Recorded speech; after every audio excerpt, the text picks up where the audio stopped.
It's always norm for a manager to go on and hold what we call a press conference ahead of a game, any game that is competitive in the game of football. Even you saw into the preseason when United was really going to go on and really take on other teams. Ten Hag used to come on through and we do the needful and really talk to the media.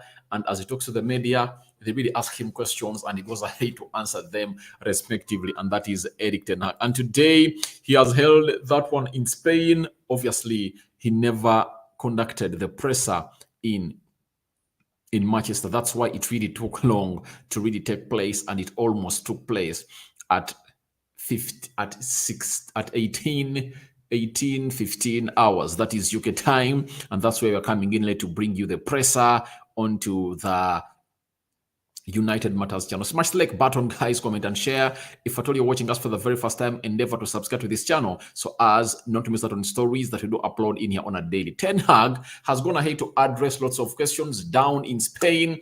As you see him there onto your screen, he was seated alongside Casemiro, and Casemiro have been in Spain for a very long time. The manager really went with him and obviously did the presser together with him. They talked a lot of things, and obviously I want to start off from where it all started from, when Ten Hag was asked about how important is topping the group. Ten Hag said, clear, obviously it's important. We can win tomorrow night. We know what we have to do to win by a 2-goal margin. But if you want to win the trophy, you have to win all the games. So we have to win every one. So that is Ten Hag really telling us that if at all you want to go ahead and really win the trophy, you have to go ahead and really win every game. And if at all you don't win every game, then you can't win the trophy. So United went ahead to lose its opening game against Sociedad. You know that very well. After the referee gave away a very stupid penalty, according to me, because that is never a penalty. And I'm asking myself, he even went to the VAR or to the side monitor screen and watched that repeatedly, and he gave that penalty. We wouldn't have been in this equation. We would have gone to Spain only wanting a win. But the reason as to why Ten Hag is talking about a 2-goal margin is we lost 1-0 at Old Trafford, meaning that we need to win with a goal difference of 2. That's why I went in and predicted that we are winning this game by 3-0, according to me. We are winning this game by 2-0. Then afterwards, Ten Hag was asked the difference since the defeat to Real Sociedad. He said it's 6 weeks ago also, and it's a different team. Not all the players then are fit. We are growing, developing, making progress, and making good progress. I believe he was trying to really tell the media that United players are now getting to know themselves a lot. Secondly, there is a lot of cohesion in the team. And thirdly, they are trying to go on and adapt to the style of football that Ten Hag plays. And I believe if I told you what Ten Hag, you would like to play games like this. Reason being, Real Sociedad is really a team that really plays proactive football. They really attack you left, right, and center. That's it. So that's what Ten Hag was trying to go on and really tell us. But obviously, you'll know what will happen in the game of football, meaning that he has gone ahead to do a proper preparation, and he has told us the difference is 6 weeks.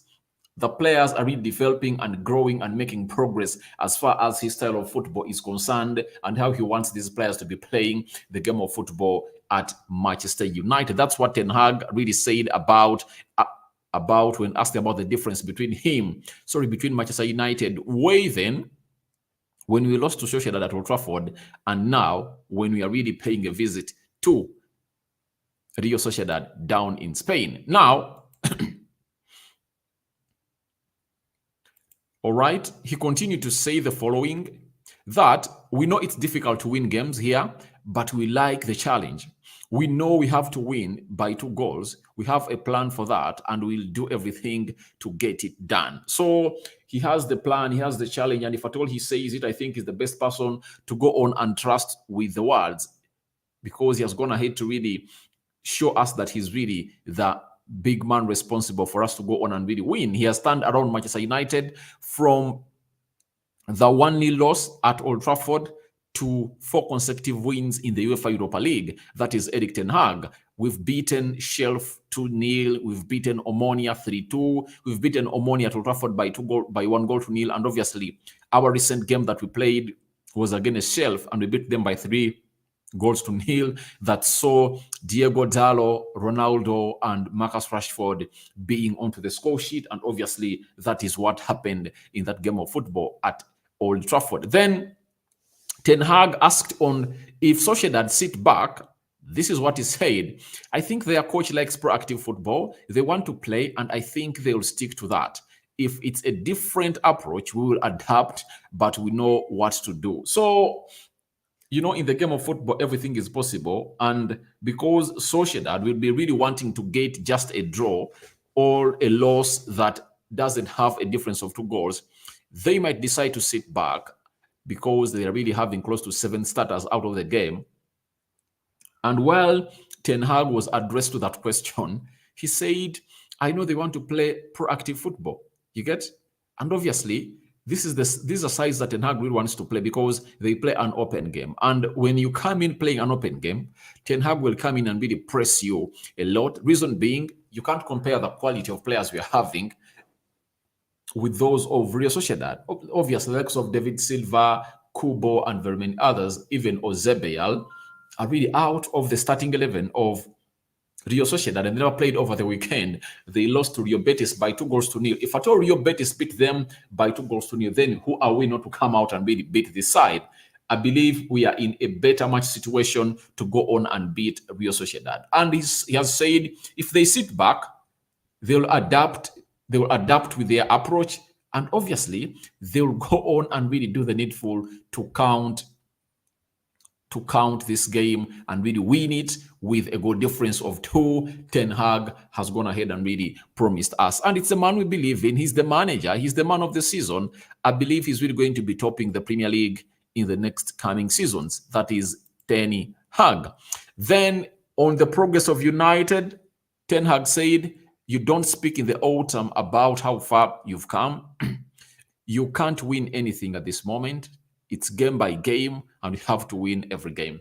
I really like how Ten Hag will respond to questions, because if it was Ole Gunnar Solskjaer, he would have given you a different narrative altogether. He would have told you that, all right, we can go ahead and win the trophy, blah, blah, blah, blah. But Ten Hag is telling you that you can't come out and really talk about the progress of the team right now. You have to go on and talk about the progress of the team when the season is coming to an end, because almost you would have played close to 90% of all your games, and you would have really gotten the best starts to go on and really base on your argument whether you've made a positive progress or a negative progress as far as this team is concerned. But we all know that United has gone ahead to make a very good progress. If at all you know. Last season, we wouldn't win the game of Spurs like that, like how we won it.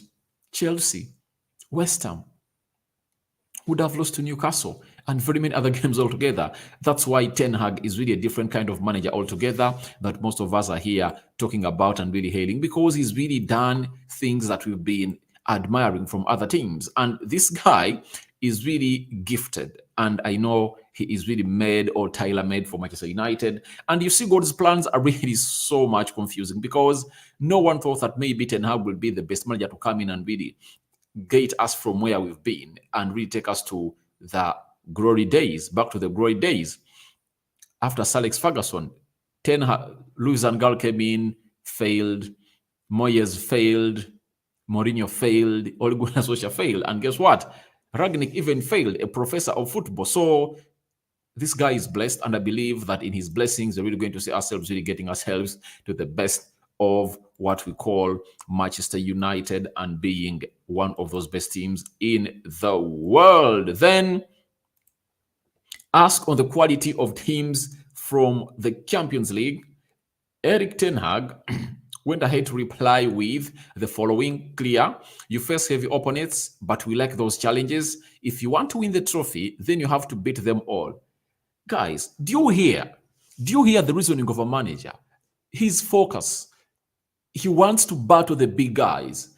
And for him, even at Ajax, he never feared to battle the giants. You saw him knock out Real Madrid, Juventus, which other team?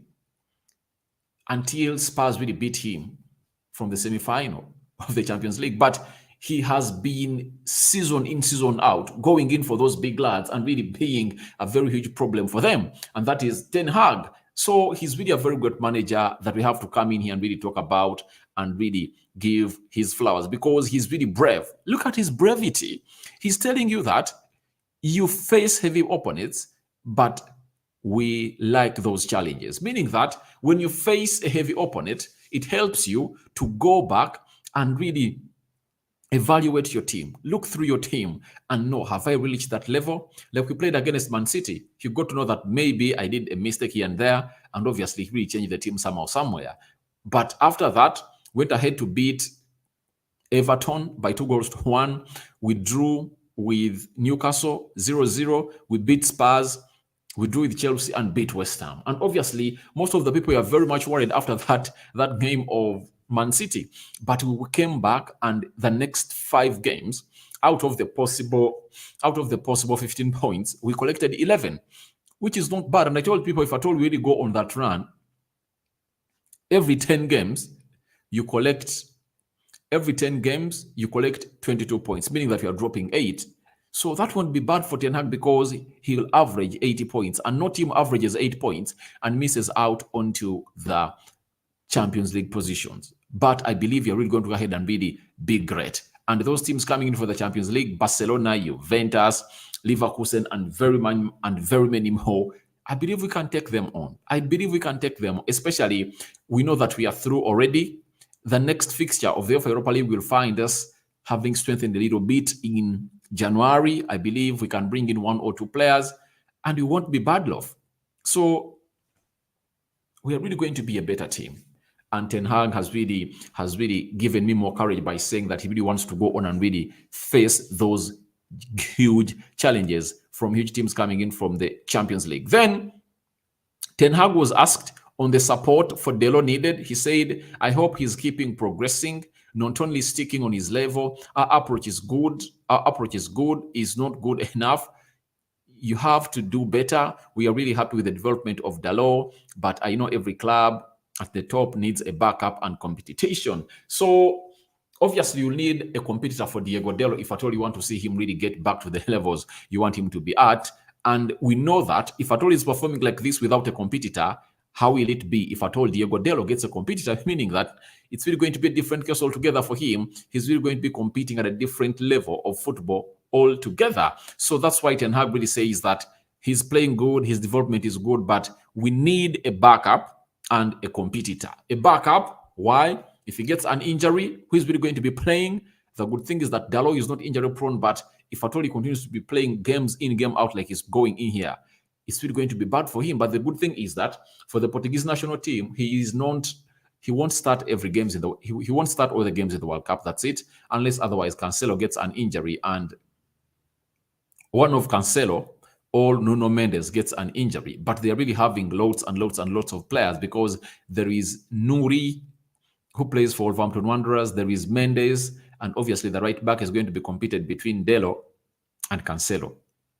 Obviously, Cancelo is the favorite to play, but you never know what's going to happen, because in the Euros, no one thought that Diego Delo would go on and really play. But when there is Cancelo was not there because he was injured, and Semedo got an injury, then Diego Delo was called upon to go into the camp of Portugal and really played the Euros until when they were knocked out. So Diego Delo, I believe, is really going to get a little bit of rest in the World Cup, because he's not going to be playing very many games, and maybe he can use that to recharge, and maybe in January we can go ahead and really sign in another right back that is going to come out and compete with him. And we are so much linked to Frimpong, and the other one we are linked to is known as Max Aaron. Smash the like button, guys, comment and share. I really want to see your reactions into the live chat flowing there, and I'm going to react to everyone that is really commenting into the comment section in there for you. Then he continued to say that I think we can replace him with Victor Lindelof, Tyrell Malacia, and luckily Aaron Wan-Bissaka is back from injury. It's heavy when you have to play every game, but he's physically good profile. He physically holds a good profile, and he needs to keep developing. We are confident he will do that. So I believe in Delo, and that Rest is going to get in the World Cup. As I've told you, he is not a starter at the Portuguese national team. He's really going to go ahead and really do the needful in that Portuguese national team at the bench, and maybe he will come in and play limited minutes, but not playing like 90 minutes like he's playing in at Manchester United game in, game out. Because if you are to count in the last 5 games, he has been playing 90 minutes.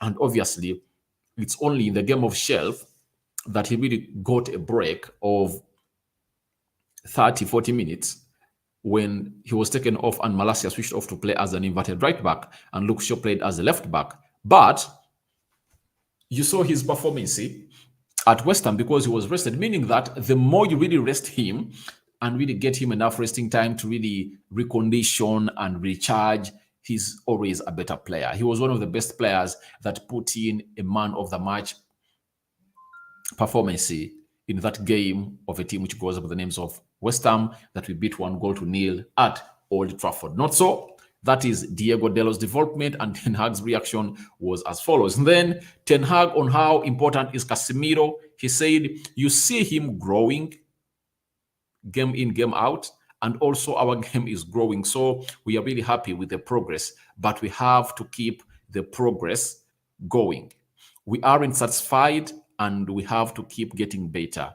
He told me he needs a new challenge because at Real Madrid, he won everything. He was a big part at Real Madrid and they didn't want him to go, but he had the feeling, I have to go to another club, another league to prove myself, and that shows his hunger. I really like that. So when you look at Casemiro and what Ten Hag is telling us and what they really discussed before he really came on to do the needful in this game of football, it shows you the level at which this guy has the hunger and he's hungry to go on to come and really make and prove very many people wrong. Because Casemiro, we were always crying for him. We knew that, having not started the game of Liverpool, because his paperwork was not done, we thought that maybe he was going to play against Southampton. He never started. The manager brought him and played only 10 minutes. In the game of Leicester City, he played like 15. Then he started the game of Real Sociedad. The game of Shelf never started. And obviously, he got his start against Everton. And he played very, very well. Ever since then, the rest is history. And he has found himself playing in and out in that game of Manchester United. So I believe he's a very good quality player for Manchester United, and we shouldn't really even think of him going anywhere else. And he's really having that hunger that Ten Hag really loves. Then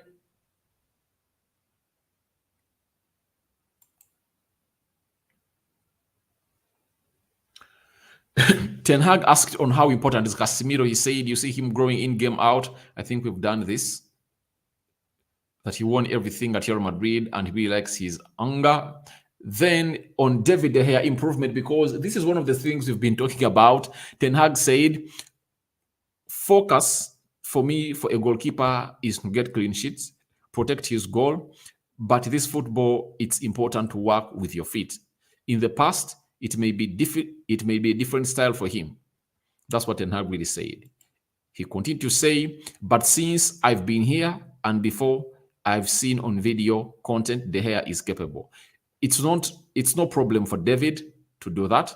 I think he proves it in last games and he will grow and grow. Keep progress and get more clean sheets. So, you see, when your season starts ugly, like that of Manchester United, you have to go on and really appreciate everyone, the manager, the players, on how they really reacted after those 2 games that we lost. 4-0 against Brentford, 2-1 against Brighton. And resurrected and beat Liverpool. We beat Southampton. We beat Leicester City. We beat Arsenal. Then in between there, the Queen died. We missed out on 2 games against Leeds and Crystal Palace, of which I believe that those would have been straight wins for United. But went ahead to go ahead and play Man City. And we lost to Man City by 6-3. Then we got back to our winning grip. And we've won 3 after the loss of Man City and drawn 2, meaning that we have 7 wins and 2 draws ever since this one started, plus 3 losses. I believe it's not bad from a team that was really wiped like that. And the clean sheets we've kept, I really remember them in the previous 3 games we played. We kept a clean sheet against Newcastle, clean sheet against Tottenham, clean sheet against West Ham, kept a clean sheet against Southampton and Leicester City. 5 clean sheets by David De Gea, and the manager's hailing him on that. And he's telling us that he's also improving on his ball distribution. This is something I've been coming out and really hinting about every time we are into the match reaction or the match preview or the match build-up. I've always hinted on David De Gea improving on his game and his distribution game altogether. And he's really one of those that is really doing the best of the best that he deserves to go on and do. So that is Ten Hag and what he said about the game of a team which goes by the names of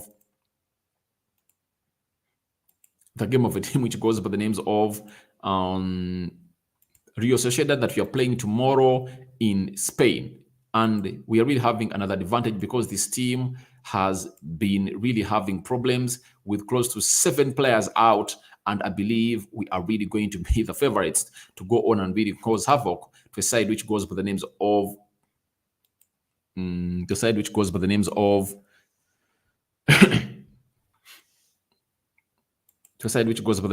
Rio Sociedad in Spain, and we need this win to go through. We need a lead of 2-goal difference, not a win of 2 goals or 2-1, but we need to go ahead and really win by a difference of 2 goals, meaning that 2-0, 3-1, 4-2, we will be through to top the group and not go into the playoff or round of 32, playing teams coming in from the Champions League.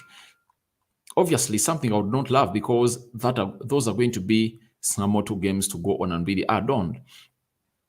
You can't go out and really expect your team to go on and really win and by playing all of those games, meaning that it's better we kill off this game and we get ourselves from the way of playing or having another assignment to go on and really play more 2 games. I don't say that we cannot go through to the other round, but it's really going to be hectic.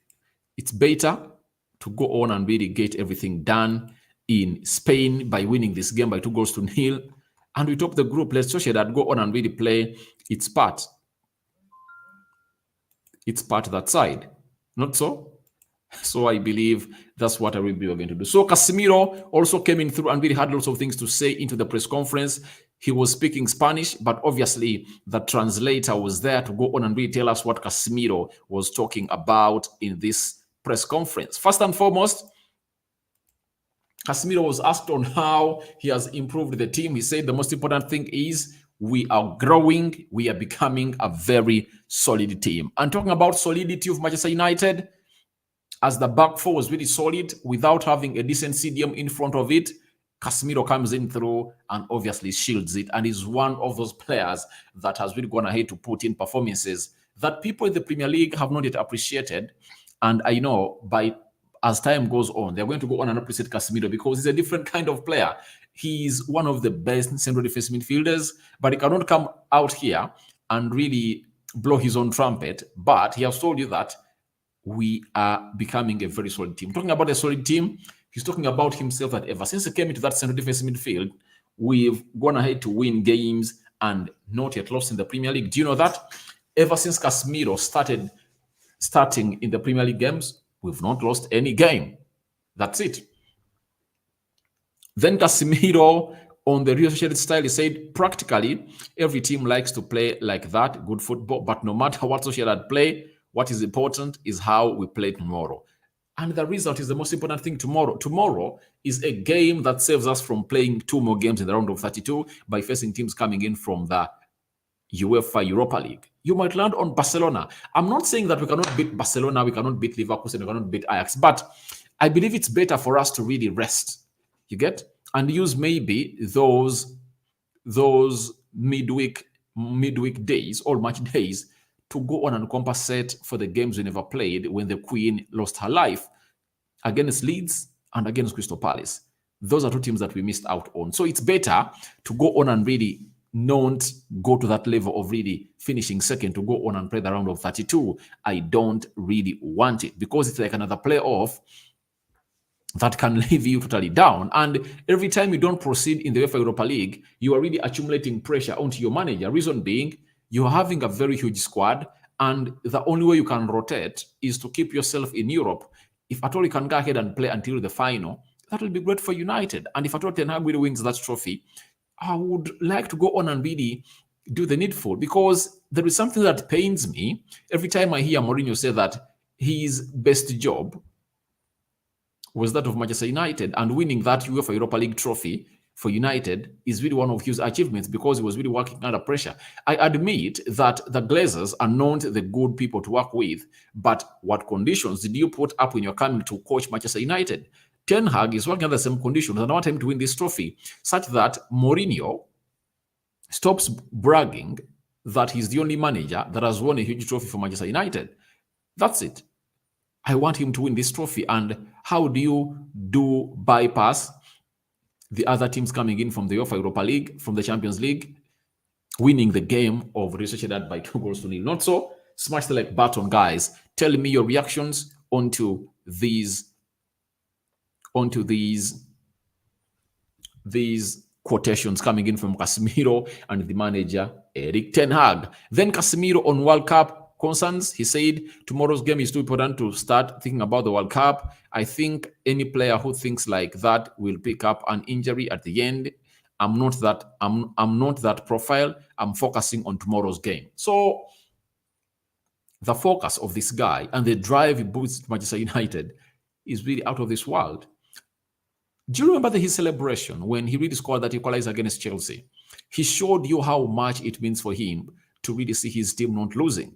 We are the better side, and if at all we lost that game of Chelsea, that is where you say football is unfair. But football is unfair if you don't take your chances. We created very many chances, and we had failed to bury them into the back of the net, and that resulted into us being behind by 1-0. But Casemiro saved that. So he's telling you that everyone who plays having World Cup in his mind might even get an injury. Reason being, you won't be 100% concentrating onto this game. Your mind will be somewhere else, and your body will be playing a game of football, meaning that you won't be having total concentration there. So Casemiro is saying he is focusing on tomorrow's game. Very important game. Very important game. Very important game for United. And I believe we can go ahead and really get the required results away from Spain. Then Casemiro on how it has been working under Ten Hag. Casemiro said, after being in football for quite a while, even though I'm only 30, his obsession for winning is what surprised me the most. I think he's got many strengths. We all know it's a process, and we are winning or growing together. So, Casemiro talking about that on Ten Hag is a man that has faced very many managers at Real Madrid. Jose Mourinho, Carlo Ancelotti, Zinedine Zidane, Lopetegui, not so. Which other manager? There are very many managers that have been, I think even Rafa Benitez, he was there, I think 1 or 2 years at Real Madrid, and Casemiro was there. So he knows what he's talking about. And obviously, it's all about knowing the manager. And he's praising him that his obsession for winning is what surprised him the most. Ten Hag wants us to win. Have you seen that video trending on social media when players of United were really playing as they want when that game of Chelsea was really 0-0? Ten Hag was actually telling them, please, I want you to go forward. He was really showing them and directing them to go forward, because he knows that a goal to cross your goal line takes 1 second. And obviously, he was forcing them. And after 3, 4, 5 minutes, we concede the penalty, courtesy of that foul of Scott McTominay, and we concede a goal. So his obsession to win is seen on the touchline.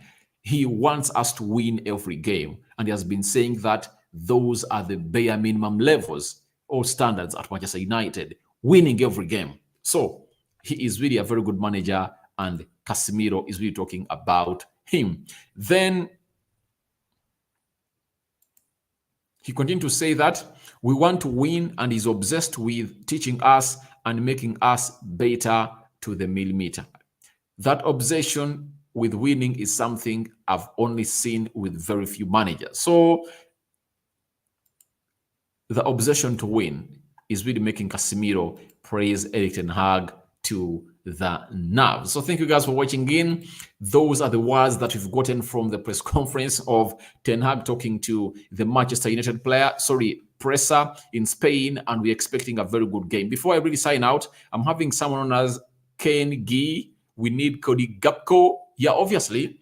Talk of Cody Gakpo. We need Cody Gakpo, and I pray to it that really get him, because he can come on and really lead the line, play as a central attack midfielder. He can play as a left attack midfielder. Obviously, we need him, and they've told us that if a team comes in with over 30 million euros, they're getting him in January. But teams like Barcelona are really wanting to get him, but I don't believe it will be a very good sporting decision for him to go to Barca.